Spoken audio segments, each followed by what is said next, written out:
Long ago, deep in the Slavic forest, there lived a young hunter named Yaroslav. Bold and reckless, he feared nothing, neither beast nor spirit. But his grandmother, Baba Marja, knew better. She had seen what lurked beyond the trees. The Leashy watches the forest child. He does not take kindly to trespassers. Steal from his land, and you will never return. But Yaroslav laughed. He had never seen a Leashy. Why should he fear fairy tales?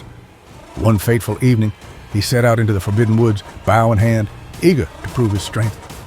But the forest had already awakened, and it was waiting. The deeper Yaroslav wandered, the stranger the woods became.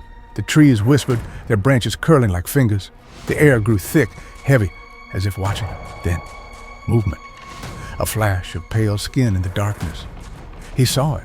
A small, frail child, no older than 5, sitting alone on a tree stump. Its skin was pale as birch bark, its eyes glowing green. "Help me, I'm lost." Yaroslav hesitated. A lost child. Here, something felt wrong, but he ignored his unease. If he could bring the child back, the village would sing his praises.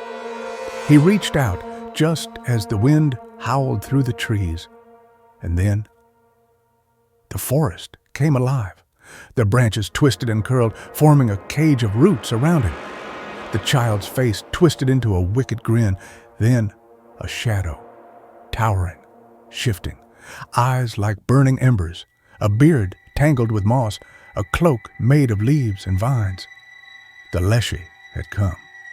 "You dare steal from my forest?" Yaroslav's breath caught in his throat.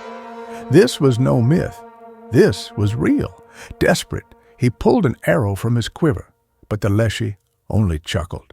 "Foolish boy, arrows cannot wound the wind." And with a single wave of his gnarled hand, the arrow turned to dust.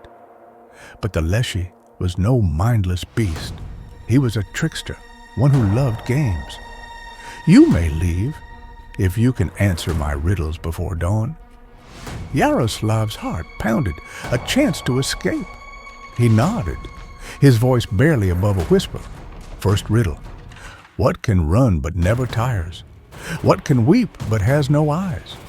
Yaroslav thought fast. "A river," he answered. The Leashy grinned. "I speak without a mouth and hear without ears. I am invisible, yet I am feared." "An echo," Yaroslav said. The Leashy leaned in, eyes glinting like fireflies. "What is the cost of a stolen soul?" Yaroslav opened his mouth, then froze. He didn't know. The sky turned pale. Dawn had come. Yaroslav had failed. The Leashy smirked. "Then the answer is you." The villagers searched for Yaroslav, but they found no tracks, no sign of struggle, only laughter echoing through the trees. Some say the Leashy took him.